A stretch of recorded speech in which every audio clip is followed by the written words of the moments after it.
thank you so much for watching today's video. I'm very excited to share a little bit of a health update and also share some of my favorite gluten-free products. And so I'm not an expert in any sense of the word, but I definitely love sharing this part of my life with people because it's very misunderstood what gluten is and what it does to your body. And I definitely think a lot of people kind of brush it off because it does sound like a trend, and I definitely believe that a lot of people eat gluten-free because they just assume it's a healthy alternative, like fat-free or whatever has been trendy in the past, but it's actually a lot more than that. And I definitely think a lot of people eat gluten-free and assuming they're getting more nutritional value by just subbing out everything for gluten-free, but that's not necessarily the case either. And so I definitely want to say, if I keep saying definitely, that it's not a trend, that there's so much scientific evidence. I don't have it with me, but there's so much scientific evidence of what it has done for people with autoimmune diseases specifically. And when it was first studied, obviously it's a protein that's in our food. There's a YouTube video that is like mind-blowing. If you're a visual person like me, explaining like what gluten does, and it's literally like a rubbery protein that your body has a lot of difficulty breaking down. And so I'm not going to try to explain the full definition, but I would recommend researching it if this is something you're interested in pursuing more. But it's not a trend because when it was first studied, it was for people struggling with celiac disease. Celiac disease is kind of a digestive issue where your body has trouble breaking down certain things. Anything from, obviously, gluten has been found to be one of the biggest triggers, but even things like apple skins and different things like that. It's a very damaging disease and serious disease, and it's in the autoimmune category. And then it was later discovered that gluten actually affects a lot of people with different types of autoimmune diseases because it triggers inflammation in your body. It also lacks nutritional value. There's nothing really like in gluten-filled products that are actually very good for you. And so so they've done further and further studies, and now more recently it's been connected to anything that's inflammatory in your body. So everything from losing weight to your arteries and your heart health and all that kind of stuff. And so if you struggle with inflammation in your body in any sense of the word, I would definitely recommend looking into a gluten-free diet. But it's a lot more than subbing out like crackers and chips for gluten-free alternatives, because you do have to step up your nutritional value with eating, fruits and vegetables and taking the correct supplements. You can't just start subbing everything and assume it's doing a lot for your body. And so it's definitely a lifestyle, definitely not a diet, definitely not a temporary thing. It could take 3 to 6 months to even a year to actually see progress or results from it. And so I'm going to share a little bit about my favorite products today, a little bit of a health update, but I actually had my second round of medication. So my medication is an infusion, and so the first 2 rounds are 4 weeks apart, and then the next rounds are 8 weeks apart. So my next one's not till the end of May, which is really crazy to think about because I'm only taking medication 6 times a year, which is a big difference from my last medication.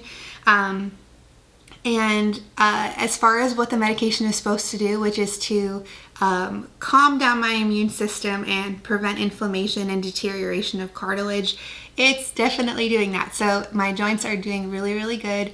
I'm very thankful. And I also have struggled with a little bit of psoriasis, which is connected to my RA in the past few years. And nothing very severe, but it would flare up at the same times I would have joint flare-ups or different things like that.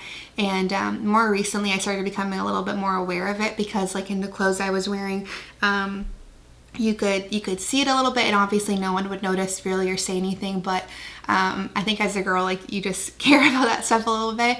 And so I was getting a little bit concerned about it, but I knew it was connected to the inflammatory response in my body. And so I'm really happy to say that that's like clearing up like crazy, and God is just really good. No matter how effective a medication is or whatever a diet is or whatever you're doing, make sure that God gets the glory for your healing in your body and your progress in your body, because our life belongs to Him. And when you consecrate your life over to Him, right, when you say, God, my life is yours, you also have to hand over your healing too, right? And so don't get so caught up in making, like, giving all the credit to being gluten-free or being dairy-free or being on a good medication. Make sure God gets the glory in whatever you do. So that's definitely something that has really shifted my mindset when it comes to healing. So okay, so I am going to share some of my favorite gluten-free products. Some of these are frozen, so I'm not taking them out of the freezer. Some of them I did, but some of the ones that are like gonna get condensation, I just left in there. And then at the end of the video, I also have a gluten-free cookie recipe I just tried. And it's technically dairy-free too, because I use plant-based butter. And so I'm going to share that too. I'm not going to try to cook on camera because it's not going to be very interesting, but I'll share the ingredients. It's from a really cute blog, and they're called Cowboy Cookies, and they turned out really good because I'm not like a huge sweet tooth. I don't really like very sweet and sugary things. My husband loves it, and so that's definitely been something we've had to balance out when we shop. I like more like salty and like savory things, I guess. And so, but I did want to say one more thing. While my medication is working so well, I do want to document this properly. So I was going to vlog this whole thing last week when I was getting my infusion, and they ended up having to give me a dosage of Benadryl in my IV because to prevent any like allergic reactions or anything like that. And it ended up making me like super drowsy and sleepy for the entire day. And I was just like, thank God I did not try to put pressure on myself to like vlog this, because it would have been the worst video ever. So boring, so uninteresting, and I probably would have said some like loopy stuff or whatever. But anyways, I was like super sleepy all day, and then right after my infusion I went right to the hospital, not for me but for my little sister, because she was in labor, and she ended up giving birth to my nephew Kingston later that afternoon. So my medication day last Tuesday was like crazy, and me and my sister were FaceTiming when I was in my infusion and she was in the hospital, and we were like both hooked up to our IVs and like talking, and it was just super funny. It was just hilarious. But everything is great, and God is just so good. We've just been like so happy this week. God is so faithful and so good. But with saying all that, I do have one side effect, and it is my breathing. And it's I know that like I did talk to my doctor about it. He said he's not concerned about it, which makes me a little bit like weary, but he says my lungs and my heart are great, and he said it's just a very common thing with taking this medication. But the weird thing is that my breathing happens at the most random times. Like, so obviously it happens when I talk, but it really just comes out of nowhere. Like I could just be walking or like just doing anything, and it could just all of a sudden I have to take a few minutes to catch my breath. And so I'm trying to manage that really well. I've used an inhaler in the past with like certain colds and different things like that, but I don't think it's asthma. So I'm just monitoring it, and God is still good, and I'm going to keep following his lead with this medication and just pray for peace. But as of right now, my husband and I still feel a lot of peace about it, and we do want it to work because we do feel like it is working. So God is good. All right, let me show you some of my favorite gluten-free, grain-free, dairy-free products. Not all of them are all three of those, but all of them are gluten-free. And these are products I bought again and again. They're not just like a one-time thing. They're really, really, really good. So number one is pasta, which Americans call pasta. I like to eat pasta maybe like one day a week because, like I said, even if you have a good alternative, it doesn't really have a ton of nutritional value in it, but it's a great filler meal. It is super easy to make. So oftentimes I'll combine it with like turkey meatballs, plant-based meatballs, shredded chicken and pesto, whatever. And so anyways, okay, so here's my favorite brands. I've pretty much tried them all of gluten-free pasta. Number one's Bonza, which you literally can see everywhere. And it is made of chickpeas. It's high in protein, so it actually has a little bit more nutritional value than just like eating wheat pasta. And it has 20 grams of protein per serving and 8 grams of fiber. It's also made of like all chickpeas. The only negative side effect if you're doing any elimination diet is it has guar gum in it, which can cause some sensitivities for some people. I think it's guar gum, some type of gum, xanthan gum. But there's only 4 ingredients, which is really, really cool. I've tried all the different ones. I don't like the Bonza spaghetti, but I like all their smaller noodles because they cook a lot better. Okay, so Bonza, and then the next one, This one has rice flour in it, so if you're going grain-free, it's not the best. But this is the Ronzoni. I don't know what it's called. Ronzoni gluten-free cauliflower pasta.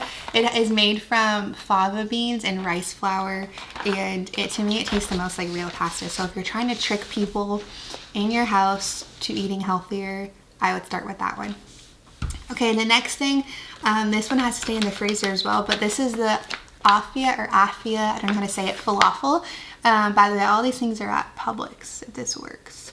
This is the falafel, and you can make this in the air fryer super fast, and it also comes in a bunch of different flavors, but I don't really like spicy food that much, so this is kind of the traditional flavor. It's gluten-free, plant protein, vegan. It's awesome. So like, I'm not vegan and I'm not completely grain-free, but I do limit my like eating grains to maybe like 1 day or 2 days a week at the most. And so for dinner sometimes I'll make like brown rice and then like a vegetable, and then we'll put like falafel on top. Zeph is Hebrew.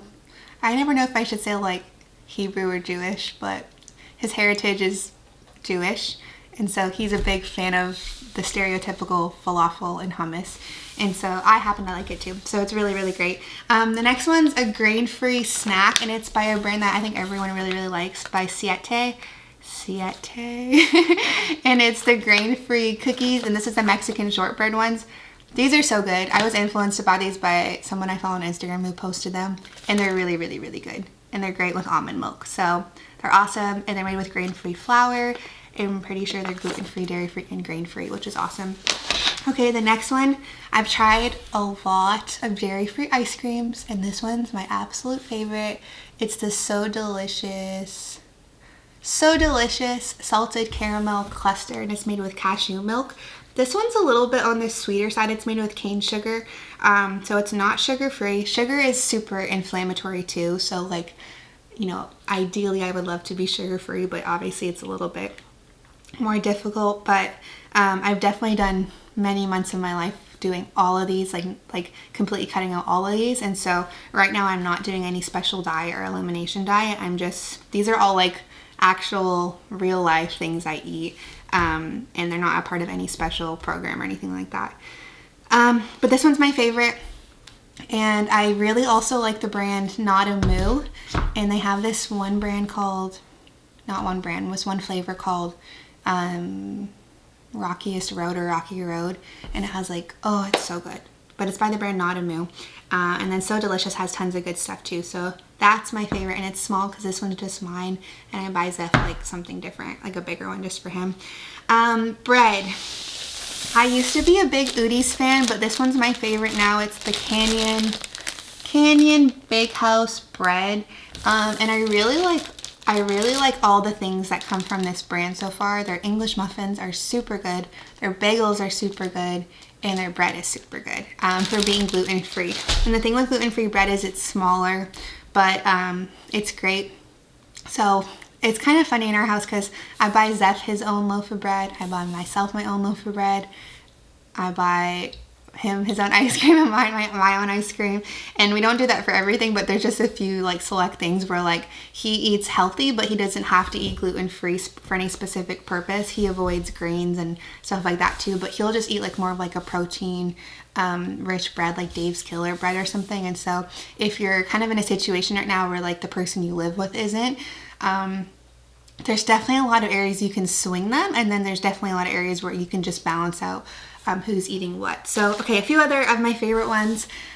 This one's not dairy free, but this is like a household favorite. We get it every time we go grocery shopping, and it's the Against the Grain pizza, and it comes in like a light purple box, and it is completely grain free. It's not dairy free. I'm hoping that they come out with more flavors that are like dairy free cheese or something like that. But it's probably my favorite frozen pizza, and when you're a newlywed or maybe any time in your marriage, frozen pizzas are kind of like a staple, or maybe when you're in ministry and you get home late some nights and you just need something quick to eat, those are really awesome. But I have tons of other favorite brands. I really like whenever I can find a non-GMO popcorn. Corn is like super sensitive, I would really look into what products you're using that have GMOs in them. I'm still training my eye to do this when I go grocery shopping, but corn is the most genetically modified product in the entire country, and so be really careful. If you love the healthy snack of popcorn, try to find a non-GMO one. I'm obsessed with white cheddar popcorn right now, and it's not dairy free, which I'm trying to find more dairy free options, but the Boom Chicka Pop dairy-free not dairy-free. The Boom Chicka Pop white cheddar popcorn is so good. And I also like the Late July brand. Anything they have with their grain-free chips is awesome. Some of their newer chips are like very close to Doritos, so if you want a healthy alternative for snacks and parties and different things like that, those are great too. Other than that, I have more stuff that I have posted on my Instagram.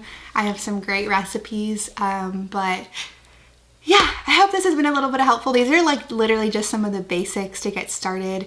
There's also a lot of great grain-free and gluten-free granola bars, which we stopped buying granola bars because if you look on the back, it's kind of scary how much brown rice syrup and sugar is in granola bars, but at the same time you need to be practical and like have something when you're not able to have breakfast or you need to like kind of run out really quick.